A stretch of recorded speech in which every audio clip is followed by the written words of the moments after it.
Saya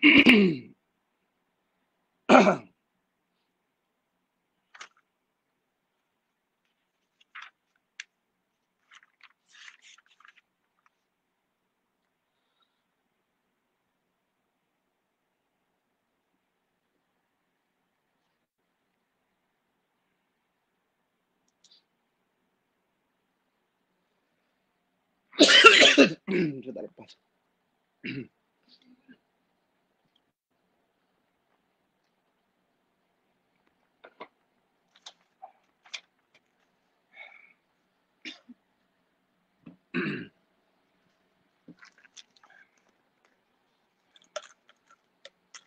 Dia tak ada. Lepas tu kedua kan.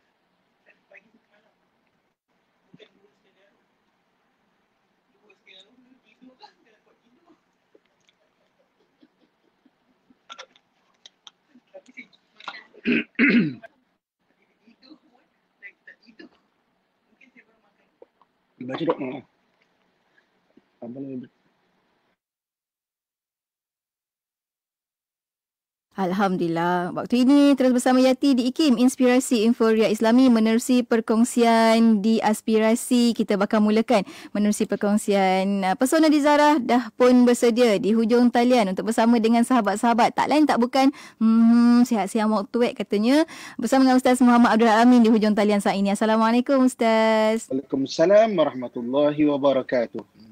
Alhamdulillah. Terima kasih banyak Ustaz kerana bersama dengan kami sekali lagi menerusi perkongsian pesona di Zahra. Dan kita masih lagi dalam silibus kita, iaitu silibus forensik keluarga. Dan kali ini Ustaz bakal bawakan tentang satu lagi masalah psikologi juga kan, untuk sama kongsikan bersama dengan rakan mendengar tentang skizofrenia. Skizofrenia, apa tu Ustaz skizofrenia, dan apa kaitannya dengan keluarga dan individu sebenarnya Ustaz? Silakan untuk mukadimah kita mulakan Ustaz, silakan. Okay, bismillahirrahmanirrahim. Assalamualaikum warahmatullahi wabarakatuh. Innal hamdalillah nahmaduhu wa nasta'inuhu wa nastahdi wa nastaghfiruh wa natubu ilaih. Wa na'udzu billahi min syururi anfusina wa min sayyiati a'malina. May yahdihillahu fala mudilla lahu wa may yudlilhu falan tajida lahu waliyyan mursyida. Terima kasih kepada DJ Kak Yati dan kepada seluruh ibu-ibu, akak-akak, ayah-ayah, sahabat abang yang saya sayangi dan saya doakan kebaikan sekilat. Alhamdulillah, syukur Allah Subhanahu Wa Taala, pagi ini sekali lagi kita bertemu dalam pesona di Zahra. Dan saya suka nak kongsikan pada pagi ini mengenai satu keadaan nak senang faham bahasanya, nak senang faham maknanya iaitu seseorang yang dia ada sama ada delusi, kepercayaan delusi. Dia ada kepercayaan ini macam ini, ataupun dia ada halusinasi.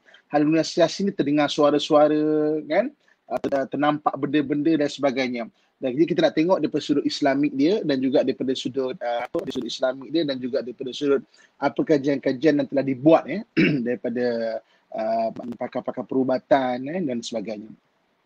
Ibu-ibu, kakak, tuan-tuan muslimin dan muslimat dan rahmatullah sekalian. Jadi ada satu istilah, mungkin kita biasa dengar istilah ini, ataupun mungkin ada orang yang pertama kali dengar apa benda lah, perinia apa tu kan, macam nama kereta ke, nama sekut ke kan, nama biskut sekut atau nama sekut ke ni, ataupun nama kuih ke, atau gabriel ke, benda pala kita dengar. Jadi maknanya skizo ni adalah macam saya sebut, dia bahasa nak senang faham kita semua. Orang ada satu, dia ada bayangan-bayangan yang dia sendiri membayangkan, disebut istilah dia delusi, bayangan-bayangan, dan dia percaya kepada bayangan-bayangan ini, bayangan-bayangan pemikiran, bukan bayangan-bayangan lembaga-lembaga kan. Di JKIT ada orang kadang-kadang satu hari ditanya, Ustaz, saya nampak lembaga Ustaz. Dia dulu cerita kan, besar Ustaz. Saya kata, lembaga apa? Lembaga elektrik negara Ustaz. Lembaga peperiksaan dekat Jalan Duta. Lembaga hasil. Lembaga hasil dalam negeri. Menakutkan lembaga. Jadi ini yang dia tak perasan tau. Maksudnya dia rasa dia nampak begitu ataupun dia dengar-dengar dia. Okey, untuk memudahkan faham, kalau mengikut DSM-5 seseorang itu ada simptom dipanggil simptom skizofrenia ni, apabila dia ada satu sahaja seperti simptom yang saya akan ceritakan sekejap lagi mana dia ada 5 simptom dia, ada satu sahaja dia dah ada maknanya termasuk ataupun dah mula ada panggil muqaddimah atau permulaan kepada skizo ini. Kalau dia ada 2 dan berlanjutan dalam masa sebulan, dia dah maknanya dah ditermasukkan dalam orang yang maknanya perlu dapatkan rawatan. Jadi kenapa saya nak cerita benda ini sebenarnya bukan untuk kita judge orang, bukan untuk kita hukum orang. Kita kata aku tahu dah kau ni bang, kau ni skizo ni bang. Bukan bukan. Kita nak cerita mengenai kesedaran, ada awareness ni makna kesedaran. Ada something wrong, ada benda tak kena kat diri aku ni, ada benda tak kena pada keluarga aku ni. Maknanya at least kita tahu. Taklah kita pening, kita marah-marah dia, patutnya kita boleh bantu dia. Ni kita marah-marah dia atau kita tak ambil endah pada dia. Abang ni melayan sangat pemikiran tu. Pergi tidur sana. orang tu ada pemikiran. Kita marah dia pula. Jadi tujuannya kita bincang kat sini, saya ulang sekali lagi, bukan untuk kita hukum. Aku tahu dah kau ada skizo ni kan. Bukan. Tujuan adalah untuk melahirkan awareness. Awareness makna kesedaran. Jadi bila kita ada kesedaran awal, maknanya mudah untuk kita maknanya membantu diri kita dan juga orang sekeliling kita. Okey. Jadi skizo ni, atau skizofrenia ni, dia ada 5 simptom dia. Yang pertama dia ada delusion. Delusion ni bayangan-bayangan kepercayaan. Mana ada delusi. Delusion juga kita panggil gangguan interpretasi.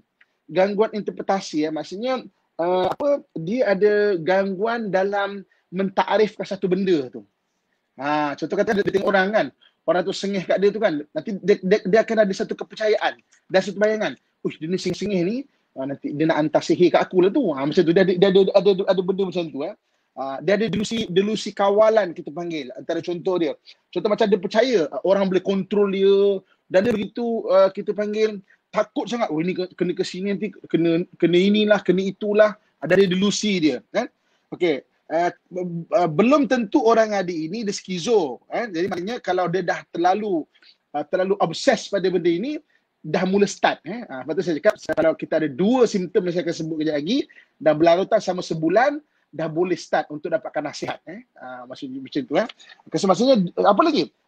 Kadang-kadang ada orang yang dipanggil delusi mania erotik. Delusi mania erotik ni maknanya dia percaya seseorang tu terkenal, maknanya dengan cinta. Contohnya terkena, kadang-kadang kita tak nafi. Itu saya tengok nanti side Islam juga kan. Maksudnya tiba-tiba orang menyayangi dia atau dia terpaksa menyayangi orang kan. Faktor sihir ada, kita tak nafikan. Ini kita cerita dari faktor psikologi kan. Kadang-kadang ada orang delusi bersalah atau berdosa. Dia kata ini salah ni, akhirnya dia akan boleh menghukum diri dia, menyakiti diri dan sebagainya. Sebab itu tidak sedikit maknanya orang yang kena skizo ni sampai boleh jatuh kepada bunuh diri.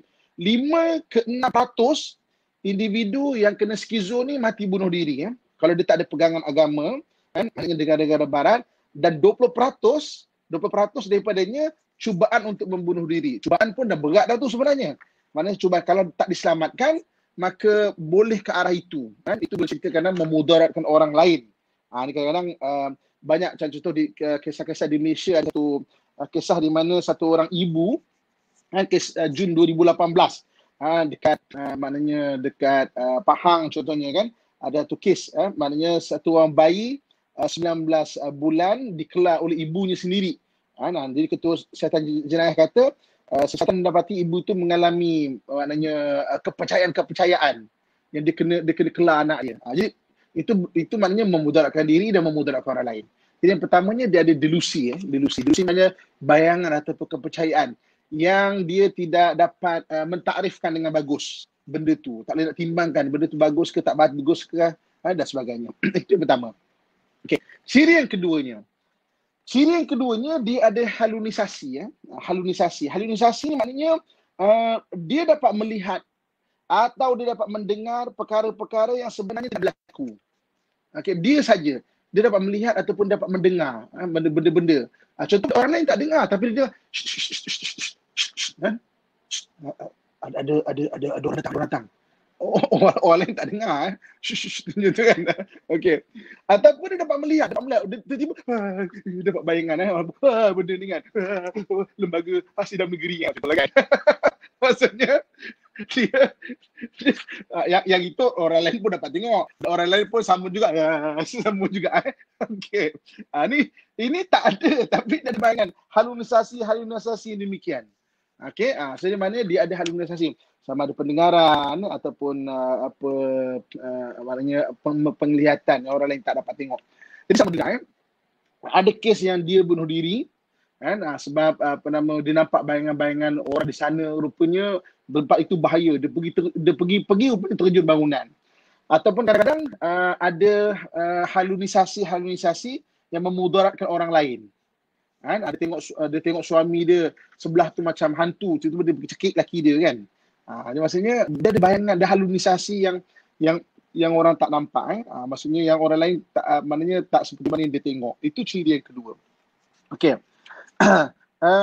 Dia nampak ular contohnya, halusinasi penglihatan, nampak ular orang lain tak nampak kan. Jadi maknanya ada benda-benda yang orang lain nampak, dan orang tak dengar tapi dia dengar ataupun dia nampak. Okey, kemudian yang ketiganya disorganized thinking speech. Maksudnya dia punya percakapan tak menentu. Ini maknanya kecelaruan dalam bercakap. Berfikiran secara tak rasional, bercakap. Nanti kita boleh tengok ada side Islam pula, bagaimana kerasukan kadang-kadang boleh juga berlaku disorganized speech ni. Orang bercakap tiba-tiba boleh cakap Thailand dan sebagainya kan. Kita tak nafikan benda itu, tapi kita cerita ni maknanya yang diri sendiri itu, dia kecelaruan dalam bercakap, merepek yang bukan-bukan tapi jangan sampai orang merepek itu kita cakap kau skizo tak. Ini maksudnya dia memang bercakap yang lain sangat, yang kadang-kadang menakutkan kita dia bercakap tengok dia atas shilling tu ada hantu orang lain tengok tak nampak. Jadi dia bercakap bebel benda yang panas. Padahal okey je bil aircon kan. Maknanya dia ada kecelaruan bercakap tu.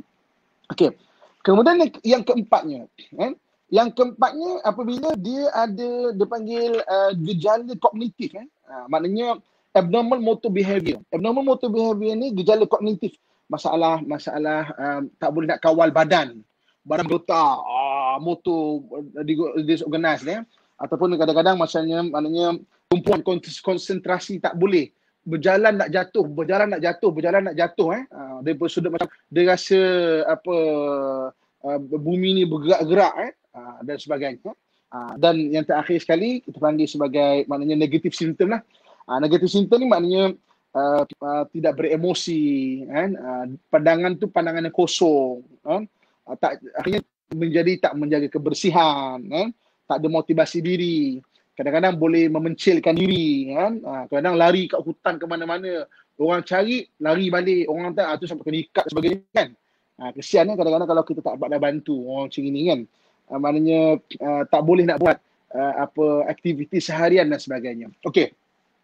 Jadi kalau kita ada salah satu daripada 5 simptom yang kita sebutkan tadi ini, maknanya kita kena start berjaga-jaga diri kita, balik pada agama, boleh berbincang dengan kaunselor ke psikologi dan sebagainya, ataupun kita dah boleh minta nasihat kan dan sebagainya, dan juga amal-amalan yang kita kongsikan di hujung sebentar lagi. Kalau kita ada 2 simptom daripada apa yang saya sebut tadi, 2 simptom dan berlarutan selama sebulan, mana kita dah boleh disebut sebagai orang dah start mula ada sakit ada sakit dan benda sakit ni dia untuk kita menerima. Sebab tu saya kata tujuan kita bincang pada hari ni adalah untuk kita bina kita panggil kesedaran, awareness, kesedaran, supaya benda ni tak asing dalam keliling kita ada ilmu untuk menilai kan.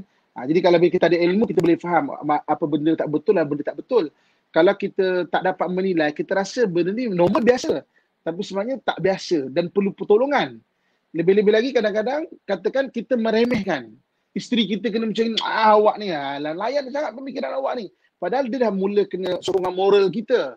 Kita kena bagi semangat dekat dia, kita kena sabarkan dia, kita mungkin kena ajak dia untuk berbincang dengan maknanya orang-orang yang mahir dalam benda ni.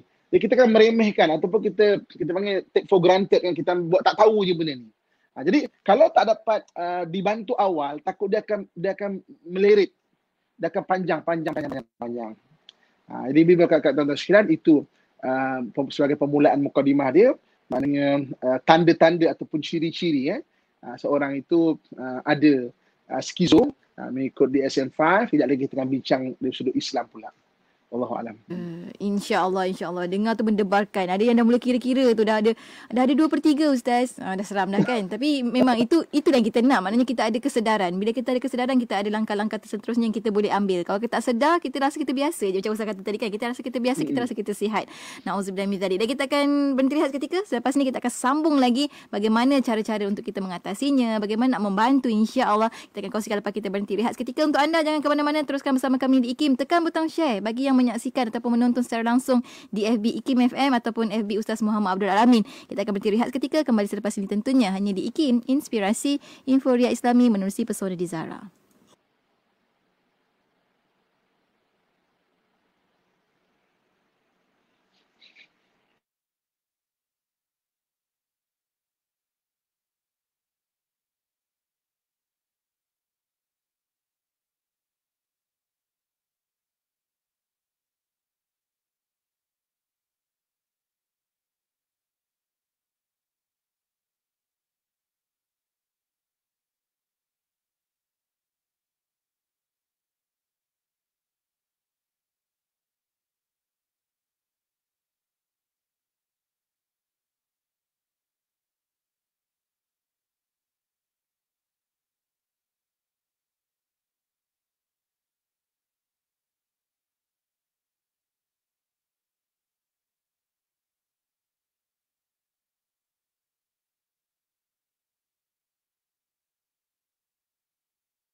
Alhamdulillah. Anda masih lagi bersama saya Nuati Paradi dan juga Ustaz Muhammad Abdul Amin dalam Pesona di Zahra. Hari ini kita membincangkan dalam forensik keluarga, fokus kita tentang skizofrenia, ada halusinasi, ada kedengaran-kedengaran suara-suara halus mungkin. Ada yang badan kita dah tak boleh nak kawal diri kita sendiri dan macam-macam sebenarnya. Dan insya-Allah bersama dengan Ustaz hari ini ada banyak soalan dah pun diajukan oleh sahabat-sahabat kita. Nanti kita akan kongsikan juga soalan-soalan tersebut. Nanti kita minta Ustaz juga bantu mana yang boleh insya-Allah. Dan kita sambung lagi Ustaz untuk perkongsian kita pada hari ini tentang skizofrenia ini Ustaz. Silakan. Okey, ibu-ibu, kakak, tuan-tuan, muslimin dan muslimat dan Allah sekalian ya. Sekarang ni kita nak tengok daripada sudut Islamic view pula maksudnya macam mana keadaan daripada sudut Islamik apa yang macam mana pandangan dari sudut pandang dan mungkin kita boleh kongsikan selain daripada kita rujuk kepada psikologi dan sebagainya, kita tengok daripada sudut amalan-amalan yang mungkin boleh dikongsikan ya. Okey. Jadi maknanya daripada 5 ciri-ciri tadi kita nak tengok ya.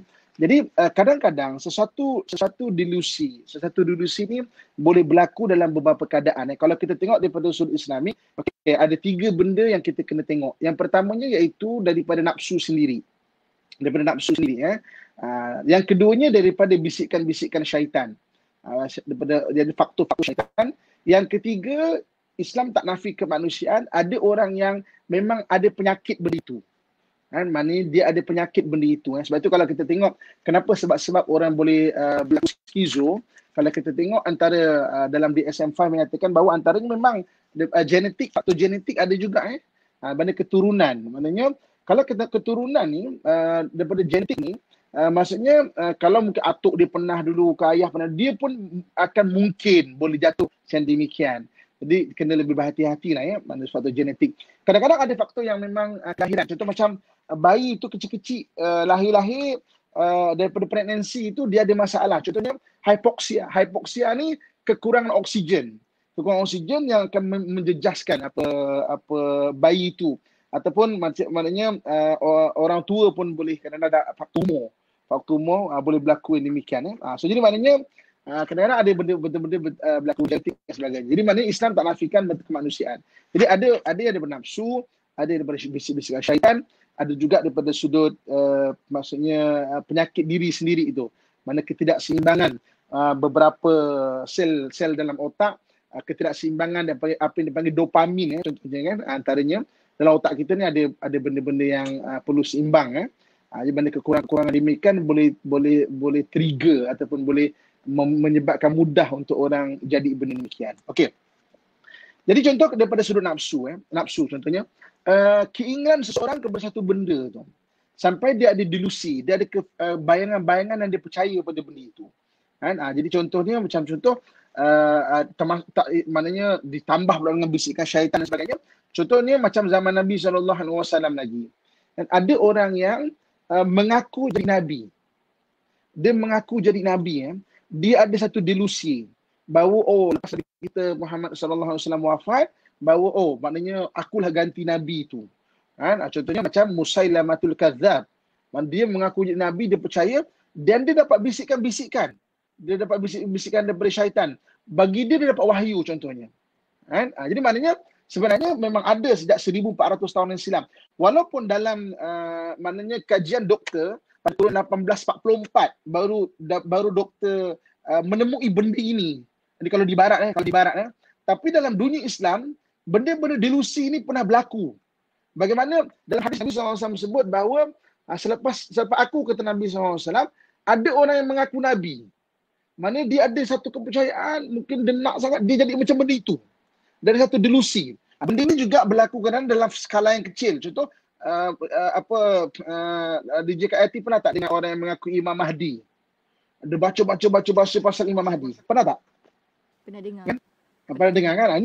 Ini banyak macam Jabatan Agama Islam kita mengendalikan kes-kes yang demikian kan.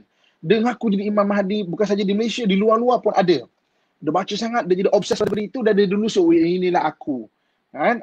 Jadi saya sendiri pernah berhadapan dengan banyak keadaan-keadaan demikian yang dia mengaku dia jadi macam saya adalah hang tuah contohnya kan. Dia suka sangat cerita baca hang tuah, dia jadi hang tuah. Dia suka sangat baca cerita mengenai Salahuddin Al-Ayyubi satu tokoh yang sangat bagus, tiba-tiba dia rasa dia lah Salahuddin Al-Ayyubi contohnya kan. Dia ada satu kepercayaan yang demikian. Maksudnya kadang-kadang sebab nafsu tu, kadang-kadang sebab syaitan yang bisik-bisikkan, kadang-kadang sebab penyakit diri tu. Jadi dia banyak membaca bab itu, akhirnya dia nak jadi begitu. Kan? Dia ada dulu satu delusi. Sampai kadang-kadang dia dapat satu halusinasi, bisikan-bisikan dan sebagainya. Jadi tak nafikan, maknanya nafsu tu sendiri. Yang keduanya syaitan. Okey. Dalam bab syaitan ni pula, dalam Quran Allah Subhanahu Wa Taala menyebut syaitan ni alladhi yuwaswisu fi sudurin nas. Dia mewaswaskan hati manusia. Dia membisik-bisikkan dalam hati manusia dengan berbagai-bagai bisikan. Salah satunya adalah bisikan-bisikan kepercayaan secara delusi ataupun secara bayangan ni yang memang macam gini, macam gini, macam gini. Dan kadang-kadang dia boleh merasuk sebab syaitan adalah hadis Nabi SAW, dia masuk melalui maknanya saluran darah ni. Kan? Maksudnya kadang-kadang boleh meracau, orang kena rasuk contohnya kan. Orang kena rasuk, dia meracau dan sebagainya kan. Saya kan DJ Kak Yati kan, saya dalam dunia diving saya detail belajar mengenai gas. So kalau kita tak jaga gas kita dengan cara yang betul kan, kalau mungkin diver baru cakap maknanya dah terus undang-undang jangan turun lebih 40 meter, dah that's it. Jangan berani-berani turun lebih 40 meter pakai gas biasa, pakai udara biasa ni kan. Tapi kalau lebih lagi kita belajar, dalam seorang instruktor dia akan belajar lebih lagi apa, dia ada dipanggil sebagai maknanya nitrogen narcosis. Jadi kita kan sedut oksigen 21%, nitrogen 79%. Dalam satu tekanan, nitrogen kita ni boleh menjadikan kita mamai. Mamai ni macam kita disorganize lah. Dan ada delusi. Dia akan nampak, cantiknya dia nampak cakit api, ikan tu macam cakit api kan. Jadi dia panggil nitrogen narcosis ni tidak menyebabkan satu diver tu meninggal, tapi apabila dia ada delusi dalam air, dia boleh buka gas dia, jadi lemas tu yang menyebabkan asbab untuk dia meninggal. Sama dia panggil nitrogen narcosis, atau satu lagi dipanggil sebagai oxygen toxicity. Oxygen toxicity ni maknanya keracunan oksigen. Kan, kalau dia menggunakan gas oksigen yang tinggi, lebih kedalaman, dia boleh kena sebagai oxygen toxicity. Oxygen toxicity ni dia akan jadi combustion. Combustion ni macam sawan, macam tu lah. Maknanya saya terpaksa menggayakan supaya kita lebih mudah faham. Macam meracau-racau gitu. Sama juga, oxygen toxicity, dia tidak menyebabkan orang maknanya mati, tapi asbab dia. Jadi apabila saya tengok orang yang kena racau, ada delusi ataupun ada dipanggil halusinasi, biasanya simptom dia dua. Sama macam simptom nitrogen narcosis ataupun sama dengan simptom oxygen toxicity. Right? Jadi saya teringat dalam Quran Allah Subhanahu Wa Taala menyebut bahawa jin itu diciptakan mimari jin minna, dari percikan daripada api. Percikan daripada api ni dari gases, dari gas dia. Kan, kajian ulama perubatan Islam tidak begitu mendalam dalam bab ini, wallahu alam, perlu diperdalamkan lagi. Jadi maknanya ada orang yang kena kerasukan macam oxygen toxicity. Maksudnya oxygen macam meracau dan agresif. Dia nampak halusinasi demikian. Jadi maknanya tak mustahil bila syaitan faktor-faktor syaitan dia akan jadi macam gitu. Jadi maknanya apabila kita faham benda ni, dalam Islam mengiktiraf wujudnya nafsu yang akhirnya ada delusi, halusinasi dan sebagainya. Ada orang sebab syaitan mempengaruhi dia. Dan yang ketiga, Islam tak menafikan manusia. Ada orang memang badannya jenis dia macam tu. Kalau orang badan jenis macam itu, janganlah banyak-banyak baca benda-benda yang kita tak boleh nak menanggung bacaan itu. Kita baca benda-benda yang ke depan jadikan kita lebih risau dan sebagainya. Okey. Sebelum kita tutup buka kepada siapa yang nak bertanya, saya nak kongsikan amalan-amalan. Okey. Amalan yang paling bagus untuk skizo ini, hadis yang diriwayatkan oleh Abu Dawud Nabi SAW mengajarkan satu doa. Nanti saya akan kongsikan doa ini dalam IG saya dan saya akan tag IG DJ Kak Yati. Kak Yati boleh kongsikan balik DJ Kak Yati Nur Hayati Paradi So maksudnya boleh kongsi kat sana. Jadi Nabi SAW mengajarkan kepada kita doa, Allahumma afini fi badani wa afini fi sam'i wa afini fi basari. Ya Allah, berikan aku kewarasan, kesehatan. Afini, waras, sehat pada badan aku. Dan bagi aku kesehatan, kewarasan kepada pendengaran aku. Sebab orang yang ada halusinasi, dia ada masalah pendengaran. Dan wa'afini fi basari, dan berikan aku kesihatan kepada penglihatan aku. Sebab dia boleh nampak ataupun dia nampak benda yang orang lain tak nampak. Dia nampak lembaga-lembaga orang lain tak nampak. Kalau sama-sama nampak itu mana betul. Kan? Lembaga hasil dalam negeri. Itu betul. Tapi dia nampak lembaga tu, tapi lembaga orang lain tak nampak lembaga tu. Dia nampak-nampak. So orang yang kena macam ni, banyakkan baca doa ini. Banyakkan baca doa ini Okey. Walaupun dalam hadis Nabi SAW tidak menyebut kaifiat dia bila nak baca dan sebagainya, bagi orang yang sakit banyak-banyak baca doa ini. Pagi 100 kali baca doa ini. Boleh pegangkan mata kita sambil-sambil kita, maksudnya sambil-sambil kita baca doa tu. Pegang telinga kita sambil-sambil. Sebab orang lain takkan faham benda ni. Orang yang kena saja dia akan faham. Kan? So maksudnya pegang telinga kita, pegang badan kita, pegang. Kan? Maksudnya maknanya walaupun hadis ini disebut maknanya baca doa ini, baca banyak-banyak tapi bukan itu salah satu caranya tunggal. Pegang mata, pegang tu cakap Ustaz Muhammad ajar boleh mata. Tapi orang tak sakit dia takkan faham. Kan? Tuan-tuan, pegang mata sudah psikologi sendiri, kita dengan berdoa tu melegakan psikologi kita sendiri. Megang telinga tu melegakan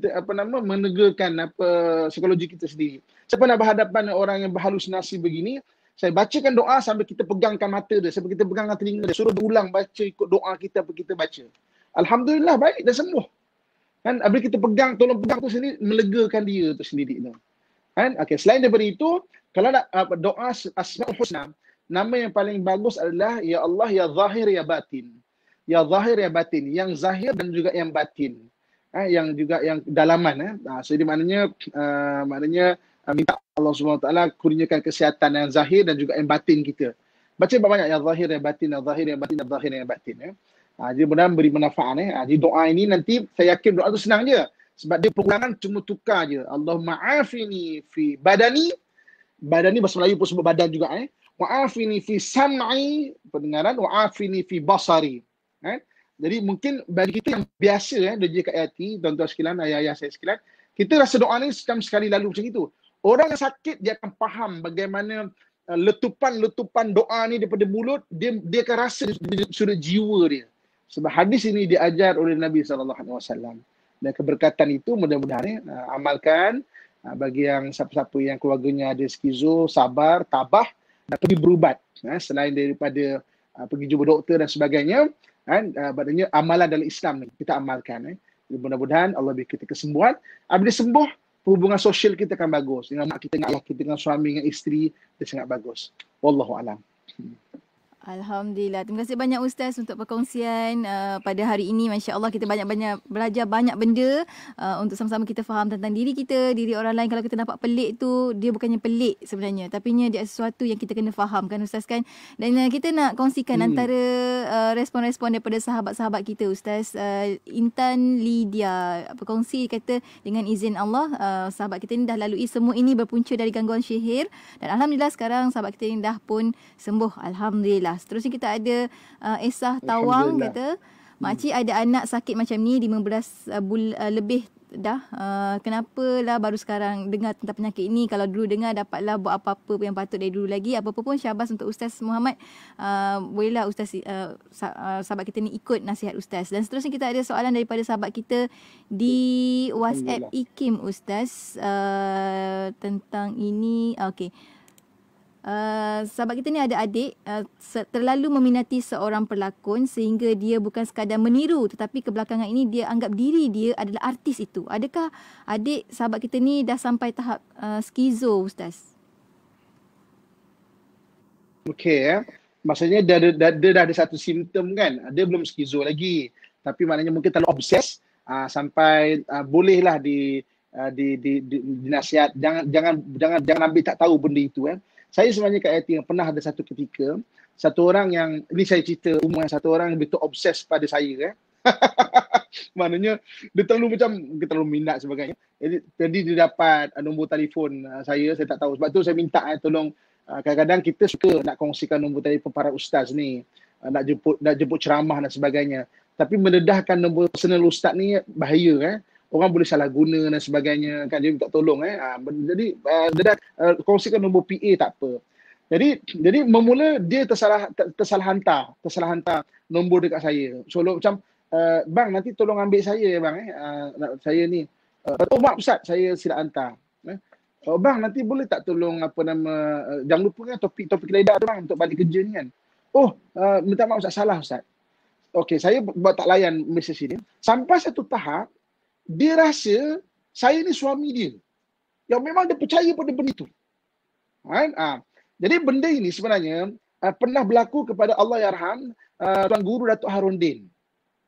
Jadi saya jumpa Allahyarham Tuan Guru Datuk Harun Din di Mekah waktu tu.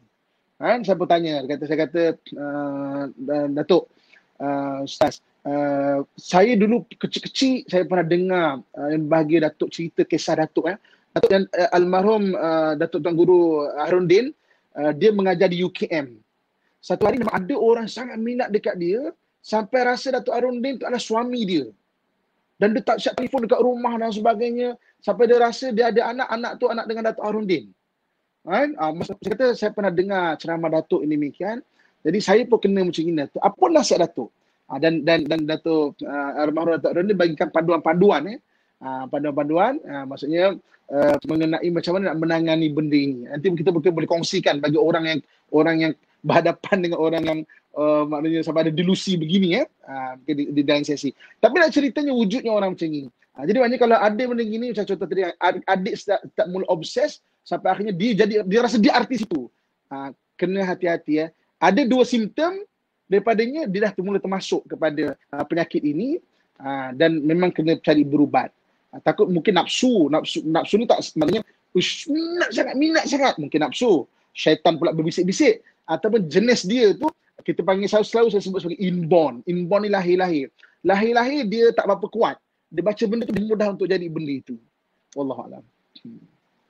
Masya Allah. Seterusnya Ustaz, kita ada juga soalan daripada Mas di WhatsApp IKIM. Kata, Assalamualaikum Ustaz dan juga Yati.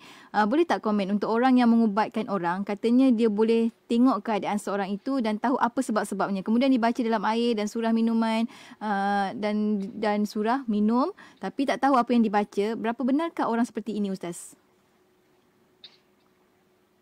Okey. Kita tengok daripada sudut pengamal purbatan pula. Wallahualam yang jenis macam gini. Tapi apa yang saya nak tengok, nak kupas adalah orang yang boleh tahu keadaan orang lain sama ada kerana ilmu dan pengalaman dia. Okey. Kita dengar redundant suara. Oh. Okey. So jadi maknanya yang pertama. Okey. Okey, boleh dengar? Sini kami dengar okey. Okey. Okey, so jadi maknanya ada orang yang ada orang yang memang kerana ilmu dan pengalaman, macam cikgu-cikgu. Siapa yang jadi cikgu yang mungkin dah 20 tahun jadi cikgu, dia tengok muka murid je dia tahu. Murid ni nakal tapi pandai. Murid ni dah lah nakal. Pula tu kan. Jadi pengalaman dia tengok murid tu dia tahu. Boleh kalau cikgu-cikgu yang dengar pada hari ni perbincangan kita, jadi maknanya dia akan faham benda ni. Maksudnya seorang kan. Jadi maknanya orang itu dia kata saya tahu dah apa jadi pertama sekali mungkin sebab ilmu dan pengalaman dia.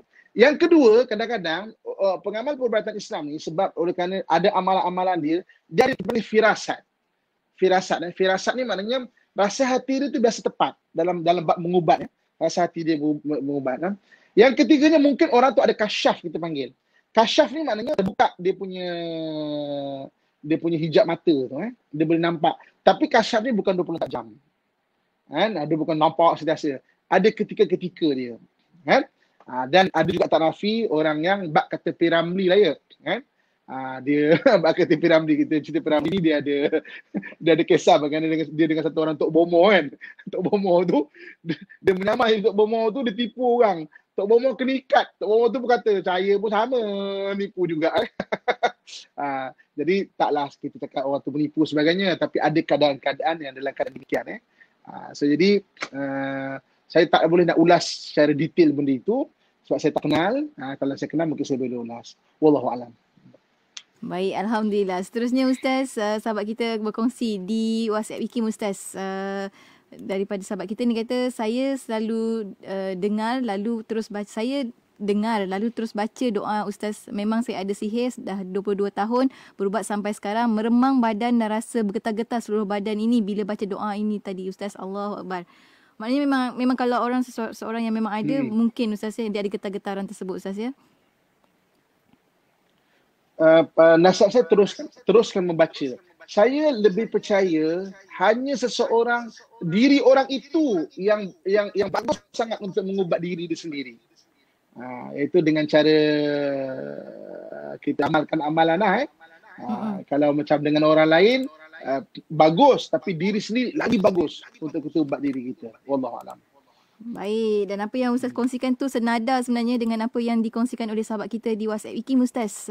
Sahabat kita ni pernah mengalami semua yang Ustaz nyatakan kerana pernah disihir, ambil masa yang lama untuk pulih dalam lebih setahun, dan Alhamdulillah kini telah pulih, dan memang kena banyakkan amalan seperti yang Ustaz nyatakan. Yang penting kenal diri dan ubati diri sendiri dengan izin Allah daripada mengharapkan orang lain. Allahu Akbar. Dan Ustaz, kita sampai hujung-hujung dah Ustaz. Perkongsian kita sedikit kesimpulan daripada Ustaz untuk tajuk kita pada hari ini. Silakan Ustaz. Ibu-ibu, kakak, tuan-tuan muslim-muslimat rahmatullah sekalian so hari ini kita kongsikan mengenai skizofrenia. Aduh, tergeliat lidah kakak mungkin nak sebut kan. Tak apa kak, gini je nak senang faham, maknanya ada bayangan-bayangan dan juga bisikan-bisikan maksudnya bayangan-bayangan yang dia percaya pada bayangan itu jadi kita cerita 5 simptom dia. 5 simptom dia ada delusi, ada bayangan-bayangan, ada halusinasi, dia boleh dengar ataupun tengok benda yang orang lain tak nampak. Lembaga-lembaga yang orang lain tak nampak, bukan lembaga semua orang nampak lembaga semua lembaga hasil dalam negeri lah, lembaga peperiksaan DJ Kak Yati hari-hari kalau pergi kerja nampak lembaga peperiksaan kan tepi tu. Lembaga hasil pun Ustaz. Dengan kod IKIM tu. Lembaga hasil pun nampak hari-hari alamak. Itu lembaga-lembaga yang banyak orang takut tu Okay. Kemudian dia ada disorganized, cakapnya meracau-racau. Kemudian dia ada mana negatif punya simptom punya peribadi punya negatif punya tanda-tanda, dan juga maksudnya dia ada motor behavior dia. Maknanya pergerakan badan tu jadi macam longlai dan sebagainya. Okey. Jadi kalau orang dah mula ada salah satu simptom, maksudnya kita kena ada awareness lah ataupun kesedaran benda itu. Ada 2 dan dalam masa sebulan mungkin orang itu sudah boleh kita nasihat, pergi jumpa pakar rawatan dan sebagainya. Dan kita kongsikan tadi bagaimana ada tak nafikan sebab dia, kalau ikut Islam ada 3 nafsu tu sendiri ataupun syaitan ataupun kelemahan badan kita panggil memang dia itu berpenyakit.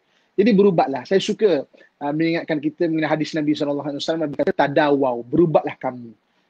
Berubatlah. Berubat itu sama ada Allah boleh jadikan kita sembuh dengan jalan yang secara tiba-tiba, ataupun Allah bukakan jalan ataupun jodoh ubat untuk kita sihat tu Wallahu alam. InsyaAllah. Ada satu terakhir perkongsian daripada sahabat kita ni yang memang pun ada masalah skizofrenia ini Ustaz. Kata cuma satu je nak pesan dekat kawan dan keluarga. Orang sakit mental ni bukan lemah iman, bukan kurang iman dan sebagainya. Once korang judge orang-orang sakit mental macam ni, mereka akan jauhi anda, bukan mendekati anda. Nasihat sahabat kita ni yang pernah ada pengalaman, lebihkan kepada beri sokongan. Just ada dekat dengan dia tanpa perlu komen dan beri pandangan pun dah okey dah. Senang cerita, jadi pendengar yang baik saja. Tapi bila keadaan melarat, bila masuk fasa manik, call hospital. Pergi hospital dan jumpa pakar, insyaAllah. Okay. Saya komen sikit. Boleh Ustaz. Saya komen sikit mengenai respon. Memang betul sebab kadang-kadang ada faktor-faktor yang berkaitan dengan syaitan, nafsu ataupun penyakit diri itu, tak semestinya dia tu kurang iman. Kita tengok macam, jaket ini itu tak sembayang lah tu. Cek balik, tak sembayang lah tu. Macam tu kan. Tak semesti. Jadi kita akan judge orang seperti mana. Macam kita je sembayang soalan macam itu kan. Tapi kita faham bahawa orang tu memang sakit. Macam orang sebut tadi, maknanya kita kena bantu dia. Kita beri sokongan dekat dia. Sebab ada juga ustaz yang kena. Ada juga kawan-kawan saya daripada Universiti Al-Azhar, kalau nak ikut budak agama, sembahyang jaga pun ada yang kena. Jadi maksudnya bukan mesti orang tu tak ada iman ke, tak sembahyang ke apa ke tak. So kalau orang diuji dengan sakit, siapa pun dia keadaan dia boleh kena sakit. Sakit zahir memang boleh nampak. Ni sakit dalaman ni kan hanya orang yang faham dengan ilmu saja dia boleh nampak benda itu. Wallahu a'lam. InsyaAllah. Alhamdulillah. Terima kasih banyak Ustaz. Ustaz, kita dah di hujung. Di hujung ni kita minta Ustaz jasa baik Ustaz untuk membimbing doa. Silakan Ustaz. A'udzubillahi minasyaitanirrajim. Bismillahirrahmanirrahim. Alhamdulillahi rabbil alamin wassalatu wassalamu ala asyrafil anbiya'i wal mursalin wa ala alihi wa sahbihi ajma'in. Ya Allah, ya Tuhan kami, kurniakan kesihatan kepada kami ya Allah. Hindarkan kami dari segala mara bahaya ya Allah. Dari hasad dengki manusia yang menghasad ya Allah. Daripada gangguan jin dan syaitan ya Allah. Daripada penyakit yang berjangkit ya Allah. Daripada perkara yang tidak mampu kami tanggung ya Allah. Allahumma afina fi badanina. Allahumma afina fi sam'ina. Allahumma afina fi basarina. Allahumma afina fi badanina. Allahumma afina fi sam'ina. Allahumma afina fi basarina. اللهم عافنا في بدننا اللهم عافنا في سمعنا اللهم عافنا في بصرنا برحمتك يا أرحم الراحمين اللهم ربنا آتنا في الدنيا حسنة وفي الآخرة حسنة وقنا عذاب النار وأدخلنا الجنة مع الأبرار يا عزيز يا غفار يا رب العالمين وصلى الله على سيدنا ومولانا محمد وعلى آله وصحبه أجمعين سبحان ربك رب العزة أما يصفون والسلام على المرسلين والحمد لله رب العالمين تقبل الله منكم منا ومنكم تقبل يا كريم. Alhamdulillah. Terima kasih banyak Ustaz untuk perkongsian pada hari ini. Jom kita sama-sama amalkan paling kurang pun ya zahir ya batin, ya zahir ya batin. Ustaz kan, terima kasih banyak Ustaz. Bertemu lagi minggu depan insya-Allah untuk forensik keluarga yang seterusnya. Fokus tentang apa kita nantikan minggu depan. Assalamualaikum Ustaz. Assalamualaikum warahmatullahi wabarakatuh. Dan untuk anda rakan pendengar, teruskan kesetiaan bersama kami tentunya hanya di IKIM Inspirasi Inforia Islami.